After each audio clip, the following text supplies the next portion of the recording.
Salve, salve galerinha! Sejam então bem-vindos para mais um vídeo do canal Área dos Animes. E hoje então vamos mais uma vez continuar falando então sobre Shumatsu no Valkyr. A gente vai de certa forma continuar falando sobre a luta de Qin Shi Huang versus Hades. Mas agora a gente vai entender um pouco mais da origem daquele que é considerado o rei onde tudo começou, o maior rei de todos, que é basicamente o primeiro imperador da China, Qin Shi Huang. Mas antes da gente realmente começar a falar sobre tudo isso e muito mais, irmos para o assunto principal do vídeo, eu espero imensamente que todos vocês gostem do vídeo, então por isso deixe um like, se inscreva no canal e ative o sininho nas notificações para receberem todos os vídeos. Agradeço imensamente ao apoio de todos vocês. Então, sem mais delongas, bora para o vídeo.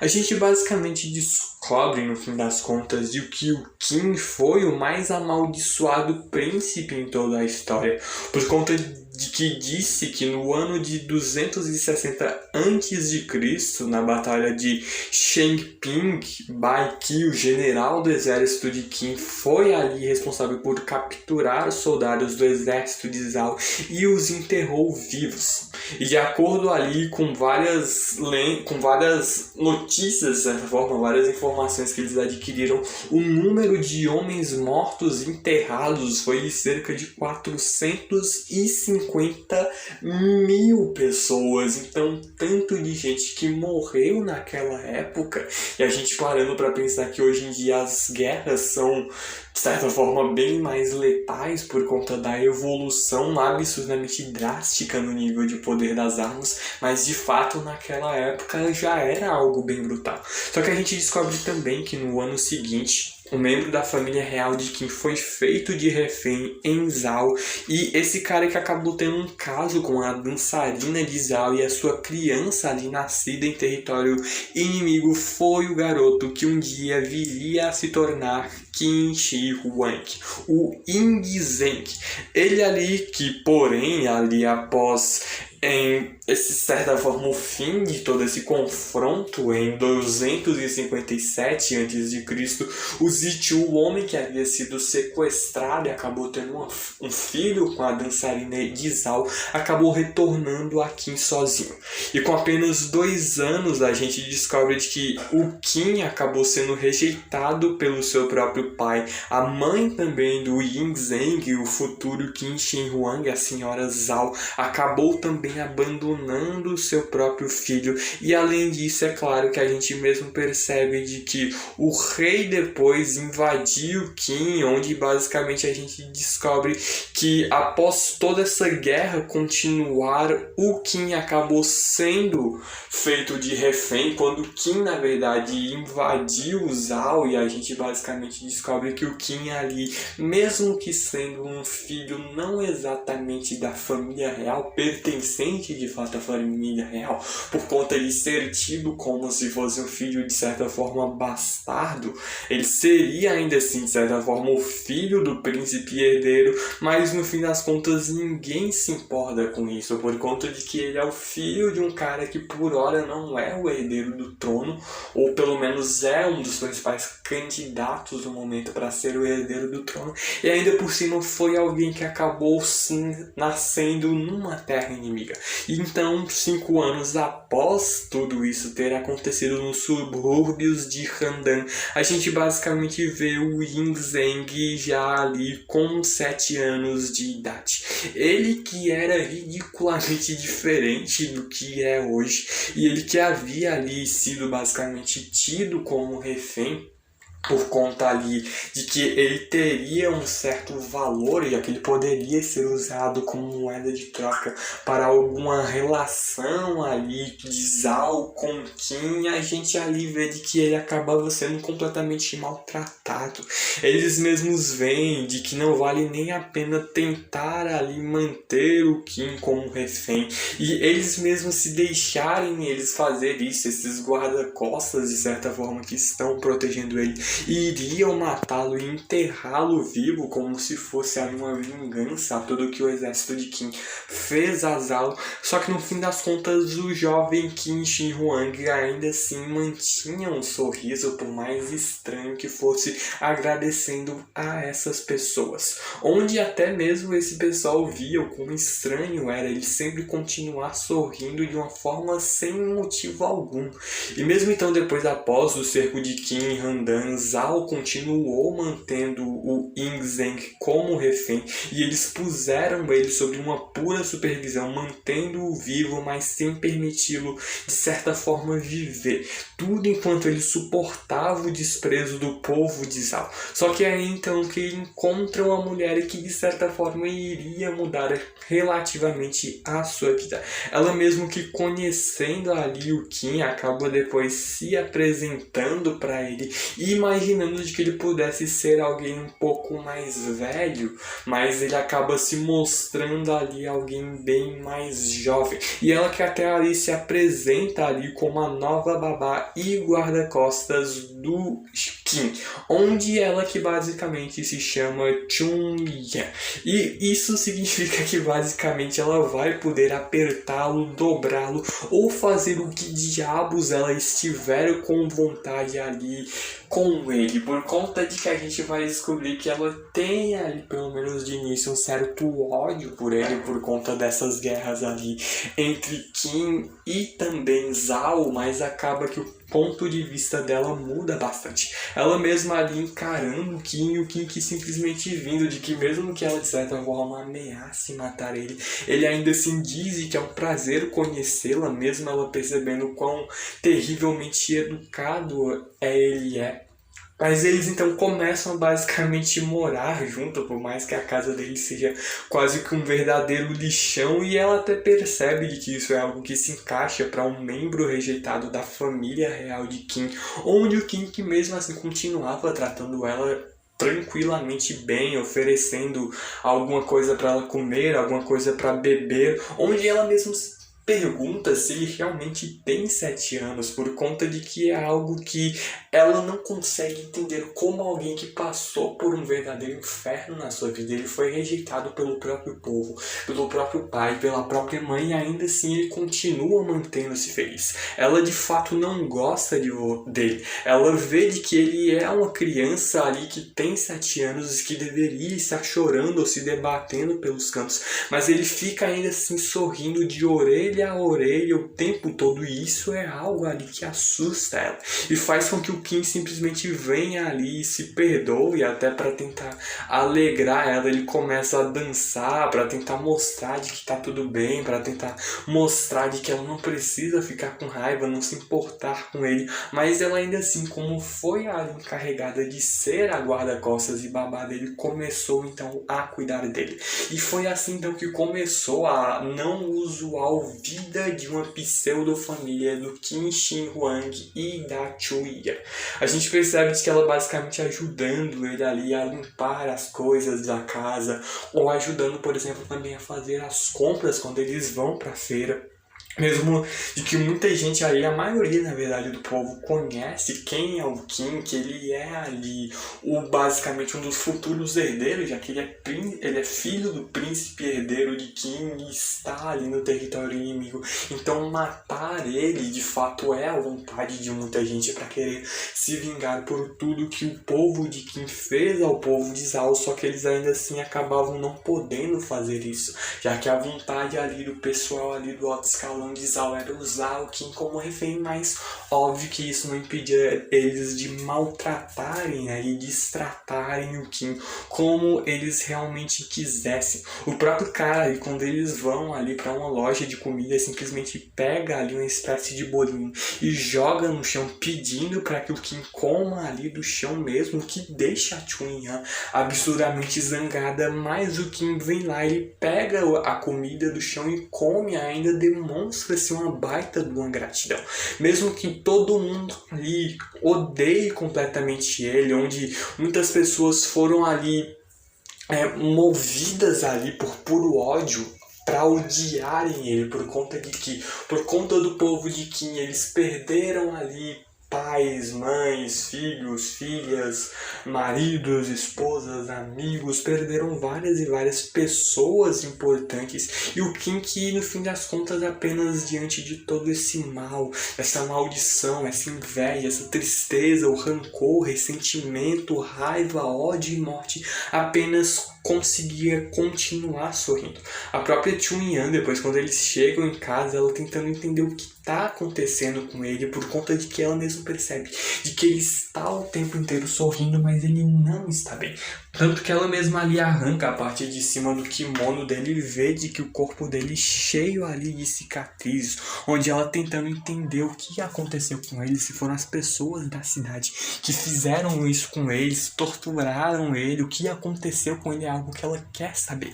E ele que começa a explicar de que um dia, sempre que ele via alguém machucado ou sentia um ódio sendo incitado contra ele, ele começava a ganhar cicatrizes pelo seu corpo.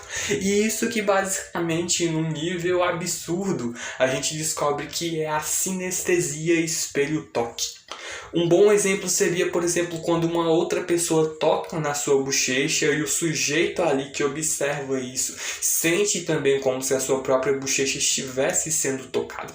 Esse tipo de fenômeno que uma pessoa percebe visualmente sensações em outros e sente em si própria é conhecida neurologicamente como sinestesia espelho-toque.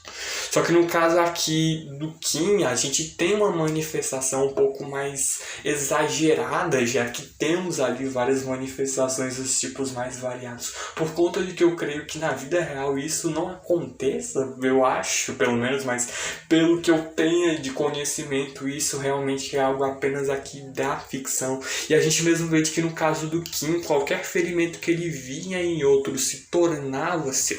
E fora isso, como resultado de estar constantemente exposto ao ódio do povo de Zhao pela sua vida inteira, ele superou os limites humanos e desenvolveu uma condição horrível que qualquer ódio direcionado a ele se tornava uma dor física. E a própria Chun-Yang tentando ali confortar ele para tentar ajudar ele, só que no fim das contas ele diz que ela não precisa ali se preocupar e que isso é só uma dorzinha, se ele der tempo a elas vão se curar. Só que ele não está bem, ele cai ali no chão, ela agarra ele para não deixar que o garoto caia e pergunta se realmente isso é só uma dorzinha. Ele mal consegue parar em pé e ela se questiona por que ele esconde tudo isso. E ele vê de que ele sabe que ao menos a visão dele é correto que o povo lhe odeia. Então essa dor é como se fosse a sua punição. E a gente descobre de que o sorriso do Kim era a armadura mais digna de pena. Ele foi instintivamente aprendizado de que por ele ter ali, ser quem ele é, ele tinha que lidar com isso, como uma forma de se acalmar, mesmo que um pouco. Ele tentava ali diminuir o ódio constante queimado em seu corpo com ali a armadura mais digna de pena, que era ali esse sorriso. Ele tentava acalmar os outros, achando de que eles odiavam ele pelo simples fato de que ele existia, e ele concordava com isso. Ele foi ensinado de tal modo que ele passou a continuar com esse raciocínio, mas no fim das contas ele achava de que algum dia essas pessoas iriam lhe perdoar. E a própria Chun-Yang sabe de que eles nunca vão lhe perdoar. Ela mesma se pergunta com quem ele acha que está brincando, porque ela mesma se pergunta também como diabos ele pode seguir sorrindo assim, feito um idiota. Porque ele não fica bravo, porque ele não odeia ali o povo de Zhao. Por que ele continua sorrindo? Não tem nada a ver no fim das contas com ele. Não é certo que ele se machuque ou pague o pecado dos seus pais, de outras pessoas que estão relacionados com ele. Então ele tem de parar de se forçar a aguentar tudo isso. Se ele quer chorar, que ele chore. Se ele se sentir cansado, deixe tudo sair. Ele tem que parar de se matar por dentro e mentir a si como ele realmente se sente. Ele mesmo mesmo vê de que ele no fim das contas jamais poderia fazer isso, porque ele é uma criança da nação que matou pessoas. Ele, ao ver dele mesmo, é uma criança amaldiçoada, e por isso que ele acaba até não conseguindo, na verdade, terminar essa frase, por conta de que a própria Chun-Yuan percebe de que não importa o quão injustos sejam seus pais, os seus filhos não merecem ser punidos pelos pecados dos pais. Ele não fez nada de errado, nada. Ele é uma pessoa gentil que entende demais a dor dos outros. As feridas dele são a prova disso, não de uma maldição punitiva. Ela mesmo pede para que ele viva a vida do jeito que ele desejar. E ele mesmo lembrando de tudo que ele passou, de todo esse calor materno, de certa forma, que a Chun-Yuan dá pra ele ao lado dele, e acaba vendo de que no fim das contas ele quer ali viver ao lado dela. Ele bota tudo que ele tá sentindo pra fora. Ela mesmo vê de que se ele quer chorar, então chore até se cansar. Ele mesmo que vê de que porque ele não fez nada de errado, ele odeia todas essas pessoas que fazem mal a ele gritando, se desesperando completamente. E foi então de que naquele dia, pela primeira vez na sua vida, o jovem Yin Zeng, futuramente Qin Shi Huang, deixou seus sentimentos aparecerem. E quando ele mesmo acorda ali, ele já se sentindo um pouco melhor, ele vê ali de que a Chun-Yuan simplesmente oferece a ele ali a venda que ele usa, provavelmente a mesma que ele usa até hoje em dia, que é basicamente ali ela vendo de que talvez se ele cobrisse os seus olhos, ele poderia ali não ver mais a dor dos outros, o ódio dos outros direcionados a eles, e assim ele não sentiria toda essa dor que ele sente, essas feridas no corpo dele.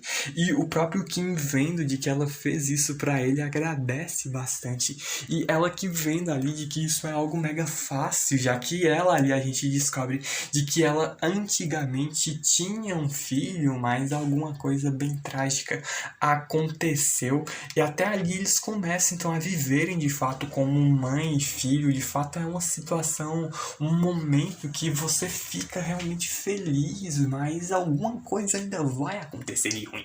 A gente sabe de que a maioria dos personagens aqui em Shumatsu no Valkyrie tem um flashback pelo menos um pouco triste, então não vai ser ali uma exceção pro Qin. E até ali eles continuaram vivendo, onde a Chun-Yuan se tornou a única pessoa que o Yin Zeng podia estar na volta e não sentir qualquer tipo de dor. Ela que cuidava dele como se de fato fosse ali a sua mãe, onde cada dia que ele passava ao lado dela, o Yin Zeng foi capaz de sorrir e se divertir de todo o seu ser. Até mesmo como, por exemplo, se vingando daquele vendedor daquela loja de comida que jogou a comida no chão para que o Qin pegasse e comesse do próprio chão, onde eles que mandam a caixa lotada de sapos para, pregar uma peça neles se vingarem. Só que então ali, enquanto eles iam se tornando mais e mais felizes, foi naquele momento, a primeira vez na vida do Qin, que ele foi realmente feliz. Porém, 2 anos depois, a gente simplesmente descobre de que o rei Zhao Xiang de Qin, então seu filho ali, a gente descobre basicamente que 2 anos após ali, onde o rei Zhao Xiang de Qin e também o seu filho, acabou que eles morreram, e com isso foi então que em 250 anos antes de Cristo, o homem que havia abandonado o Yin Zeng fugiu de Zhao Zichu, ascendeu ao trono. E então, com isso, claramente o Yin Zeng inesperadamente se tornou o príncipe coroado. O primeiro na sucessão ao trono. Ele foi então permitido voltar a Qin com a morte ali do antigo rei e com o seu primeiro sucessor, o primeiro filho herdeiro ao trono. Ambos morreram. Então, o pai ali do Qin, que seria pelo visto o próximo na linha de sucessão, foi quem assumiu o trono, e com isso agora o Qin seria então coroado como príncipe de Qin. E até ali a gente vendo de que uns subordinados ali que foram mandados de Qin escoltando a Chun-Yuan e também o Qin até de volta ao território de Qin, quando até ali o próprio Qin dizendo de que na verdade ele quer ali que a Chun-Yuan venha com com ele até Kim, mesmo ela dizendo de que por ela ser uma cidadã de Zal ali, ela não pode ir, já é um pouco tarde para ela começar uma vida em Kim, só que ele ainda assim quer ir com ela, ele quer estar ao lado dela, já que no fim das contas ela foi a verdadeira família dele, a mãe dele, o pai dele, foi tudo ali ao lado dele, a grande figura paterna, materna, familiar no geral que ele tanto precisava. Só que, bom, a gente não vai terminar isso feliz, que é a grande parte ruim dessa história, porque tava bom até aí, pronto, podia terminar o flashback, só que não. A gente descobre basicamente de que por conta ali do Kim agora já não ter mais nenhuma utilidade para Zal, por conta de que ele já não pode ser tão utilizado como moeda de troca, ele já está sendo escoltado para Kim, ele agora tem uma grande importância. Se eles matassem ele, eles agora poderiam com isso dar um golpe, pelo menos relativamente grande, para o atual rei ali de Kim, já que teria o seu filho morto. Mesmo que eu ache difícil que o cara fosse se importar um pouco com isso, mas ainda assim ele perderia o seu futuro sucessor. E é por conta disso de que vários assassinos tentam ali acertar a carruagem que o Kim e a Chun-Yang estão. Eles matam até ali um dos guardas-costas, né, os motoristas que estão levando o Kim de volta à sua terra natal. E com isso, quem acaba tendo que proteger ali o Kim sozinha é a Chun-Yang. Só que como a gente viu, ela está ali com a sua guarda-costas. E ela vem ali para proteger ela. Para proteger, no caso, o Kim. E ela mesma explica de que enquanto o Kim ele ainda era mantido como refém, ele era tratado como convidado de Zal. Mas já que esse não é mais o caso, parece que muitas pessoas querem descontar suas raivas no Kim.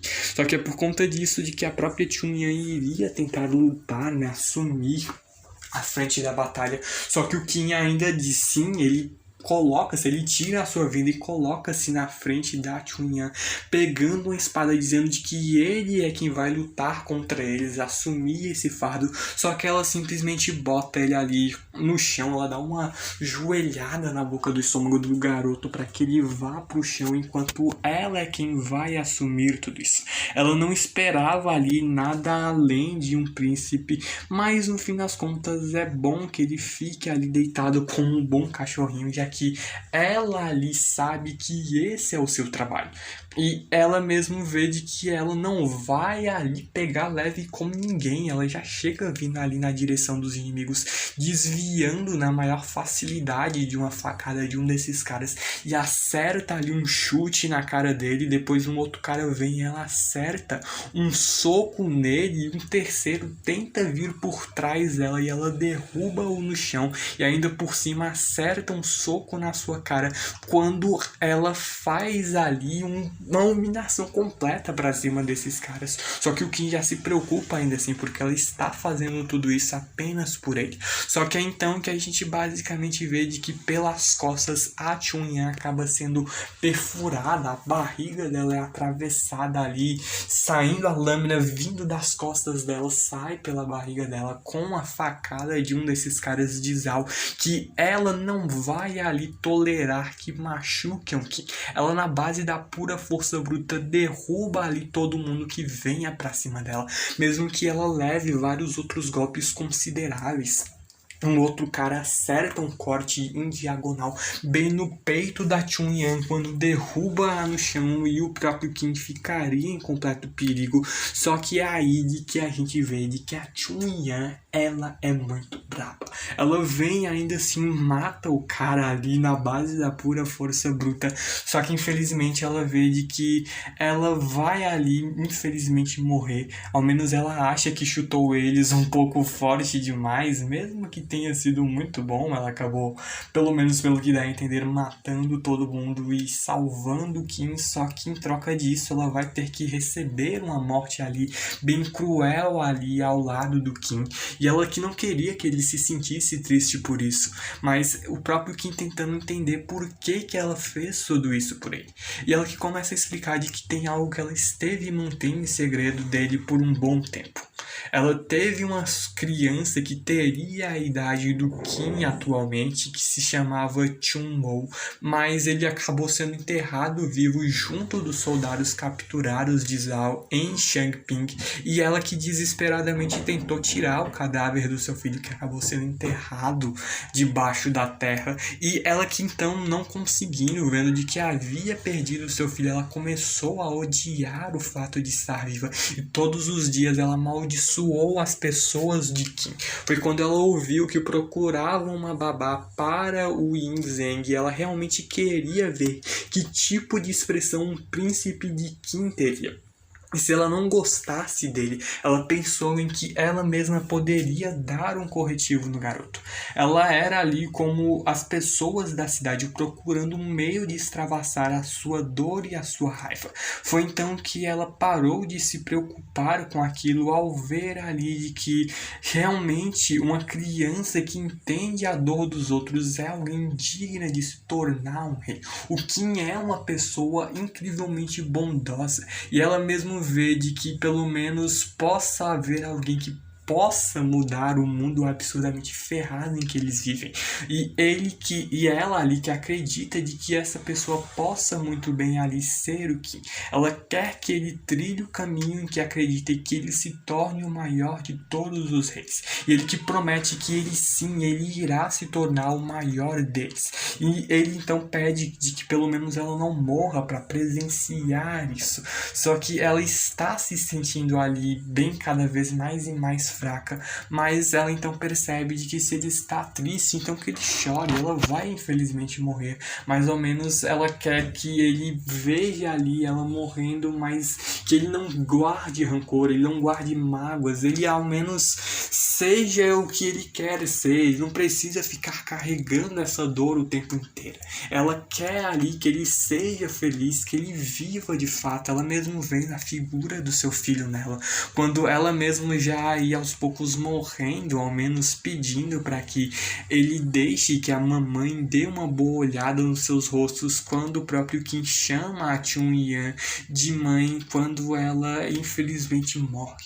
O desespero do Qin depois disso é gigantesco, só que depois do Yin Zheng ter chegado em segurança a Xianyang, a capital de Qin, a gente percebe de que então o tempo se passou, e em 6 de julho em 247 a.C., após a morte de Zizhu, Yin Zheng se tornou o rei de Qin aos 12 anos de idade.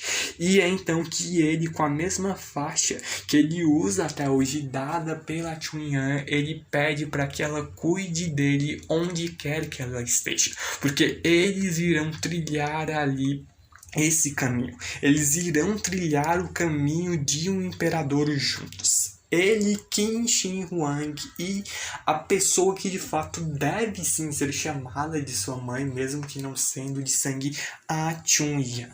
E é então que em meros 25 anos depois, Yin Zheng se tornou Qin Shi Huang, o imperador o primeiro imperador na história da China unificada. A gente volta então ali para a arena do Ragnarok, quando o próprio Hades vê de que de fato sentir a dor dos outros é uma praga realmente horrível, mas o Qin mesmo vê de que é justamente por ele sentir a dor dos outros que ele é quem é o maior dos reis, um rei que jamais se rende, e ele que basicamente, indo continuar a sua luta contra o Hades, assume a mesma postura de luta da Chun-Li. E é com todo esse flashback incrivelmente trágico, mas ao mesmo tempo que a gente se apega ainda mais ao personagem, que a gente termina esse vídeo. O próximo vídeo de Shumatsu no Valkyrie provavelmente já teremos então a conclusão do sétimo round já do Ragnarok, Qin Shi Huang versus Hades. Mas isso já é óbvio assunto para o próximo vídeo. Eu, antes de me despedir de todos vocês, espero imensamente que vocês tenham gostado, que então por isso deixem um like, se inscrevam no canal e ativem o sininho das notificações para receberem todos os vídeos. Então, muito obrigado por tudo mesmo. E então, falou, valeu e fui!